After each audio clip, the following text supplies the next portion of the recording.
Hey ESPN family, I'm Zach. And I'm Jill. And this is Roadhouse Idiots. And Riley.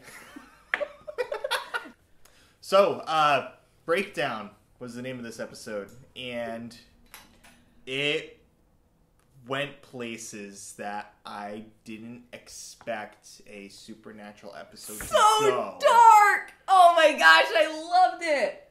Did anyone else love it? It was messed up. It was really messed up. They should have almost put a warning in front of this episode about triggers. Because as much as I enjoyed this episode, because that says to how dark my mind is, this could have triggered so many people. If anyone has ever had a family member that was kidnapped or any on black market slave trading which still happens in certain countries, human trafficking, super triggering for human trafficking. But well done, well done. They did it right. They did it justice. I think they did it pleasantly. But I almost could have seen a warning for triggers about that for this episode. So my only complaint of the episode was I didn't think they needed to involve vampires. I actually felt like it would have been darker if you had, strictly humans.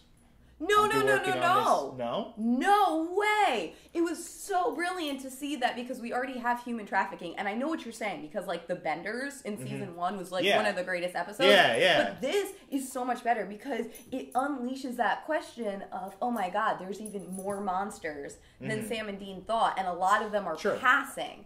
And I think that holds openings, A, for Supernatural to continue on long, but B, for Wayward Sisters. How many people are passing into saying, and that made sense to me. The moment of, okay, these are all the ones that cause trouble, that whole monologue. But here's other monsters, and not just not just vampires, but werewolves and shapeshifters that feed off of human body parts. And where do you look? Where do you buy anything today? The internet. Yep. I thought that was highly accurate, and I love it. And I actually love that we disagree on this, because usually we're, spot on in agreement. I don't know. I felt like the dude working behind the cash register, the fact that he wound up being a vampire, that just felt a little contrived to me. I think that served two really big purposes. One, I think it did work, having monsters in the trafficking area. I think it made sense for that whole area. Number two, I think that it made more sense that he had connections to go in there being a vampire, knowing one of these things. And number three, I think they needed an exit point for Doug as a hey, what happened? Yeah. And can we go into Doug? I was just about to go there. So the whole point of that one guy being the vampire was so he could bite Doug, so that Doug could turn into a vampire, so that there's, I don't know, so his character could, it felt more impactful. I don't know. I wasn't big on the whole Doug thing because it's just okay, is every guy that Donna meets he can be a Doug? I don't know. No. Okay, first of all, there's only been two Dougs. There was Doug the Dick, and then this Doug, and then this Doug, who we have no qualms with. And he's a nice guy. I completely disagree with you on this too. Well, it's a weird night. Maybe it's my lack of sleep. I thought this was amazing. First of all, it allowed Brianna to play up some amazing emotions because we know she's so good at humor, but damn can she pull in the emotions as well. Brianna Buckmaster, is there anything you can't do? I haven't seen it yet. But number two, back to Doug, because this is about Doug, I absolutely loved that for the first time, I think, and correct me if I'm wrong, guys, because you're even better at knowing every episode than I am. I think the first time in 13 seasons ever, we had someone who was a fighter. He was a police officer. He's not a weak person. He's a good person. So he's a good guy, not a bad guy. Agreed. He gets introduced to this life, and he manages to walk away from the life. And it's not going to pull him back in. And that is something that doesn't happen in this show. It's either they're a victim or someone who wasn't a fighter in this life, and they can sometimes walk away. They can be saved and they can walk away, or they die, or some element they get sucked into this life, and they always want part of the life. And it's almost oh, I found out about the life, I'm joining the life. And to me, really, you want to join that life? It felt really realistic and refreshing to see this family man who just wants a normal life, who clearly has true feelings for Donna, but does not want to accept this life, and he doesn't want to change her because he knows that's not fair to her, and it's heartbreaking and it's terrible. Yep. But it's both of them being true to what their paths were. I thought that was incredible. I loved it. I have like zero qualms with this episode. I thought it was great. And I also think in #Wayward Sisters, it's way better for Donna to be moving into that series single and not attached. But now having even more concerns in the dating realm, because she first struggled with confidence for herself, and she has that now. But now she's going to have the confidence issues of taking somebody into this life. And I think that's going to be a really interesting theme as we move forward with Wayward Sisters, of her not wanting to get attached, not because she's not confident in herself anymore, but because she feels it wouldn't be fair with those harsh words that Sam Winchester gave to her. Assuming it gets greenlit. #Wayward Sisters, guys. We want this greenlit. Assuming it gets greenlit. Big asterisk there. Okay, so we covered Doug. I completely agree with you that I felt Brianna's acting was spot on. So particularly at that final scene where Doug had to dump Donna. Yeah. Doug had to dump Donna. It was it hurt a little bit.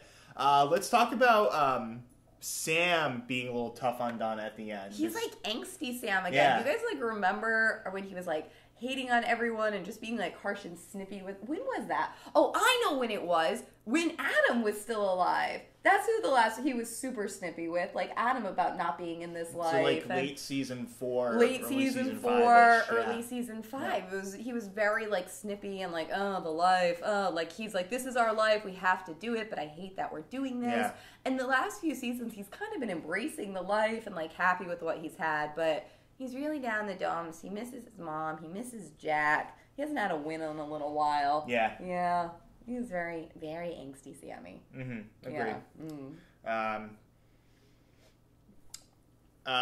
Nice little shout out with the Man's Truck Stop. Yay, Jason Manns. Well done. I love that. Obviously, Man's it was Truck Manny's Truck Stop, but we got rid of that Y. Screw the Y. Man's Truck Stop. And it was just on front and center for so, I mean, I don't think there has been an episode where they showed an exterior of a diner as much as they showed this Man's Truck Stop sign, and it was beautiful. So great little shout out to Jason Manns. Yep. I really appreciated that. I thought that was very well done. Yep. I also thought, I know you said your favorite scene with Donna was that emotional at the end. I thought the interrogation room was great. Oh, yeah. Dude, I thought that was so... Dude, that pastor guy, man, what a little weirdo. Yeah. Well, that was the greatest thing, because he was like this pervert, and we thought that was going to be the most screwed up part of the episode, and then 2 minutes later, we're black marketing humans to monsters and selling them for parts. Dark. Yeah, man. This episode went places that, I mean, I don't know if the idea of it was to like draw attention to these very real things that are happening in our world. Like, I think it was a parallel on that. Trafficking is a thing. And then this made it a thing in a supernatural way. Yeah. And then, like, that pastor dude, like, that's still a thing. I mean... Right. I thought this was... Oh, my gosh. I thought it was a great episode. And I love the lighting, too, in that butcher shop. From the contrast of the hot color temperatures in Kelvin to the cold color temperature. And then when it goes to the color... Yeah, when it went from, like, that cold blue tinted vibe to that, like, yellowish vibe. Yeah. And the vignettes that they put around for, like, the chop shop, butcher shop with, like, the music playing. Yeah. Oh, my gosh. Guys, I couldn't get enough of this episode. I, was in heaven. Yep. All right. Is there anything? I think that about covers it. As far as, like, the overall season arc, I've lost track of, like, the overall season arc. It's weird because it's a lot of early season formula of, like, the early seasons you had a lot of monsters of the week. Yeah. And so it's like, I guess you could say filler, but not really, because it's not like there's this overall fighting part. I mean, in the background, we know that Lucifer and Michael and Asmodeus are out there, but we haven't heard from them in a really long time. While. We haven't heard from Mary in a long time. But I gotta be honest, you don't miss them. I haven't missed them. And I mean, I'll be happy to see them again. But I'm not each week like, oh my God, when are they going to go back to that? Mm-hmm. I think soon they will need to go back to that, and I will, if it's done right, I think I'll enjoy those. Yep. But I've enjoyed these episodes. It won't be next week. It won't be next week.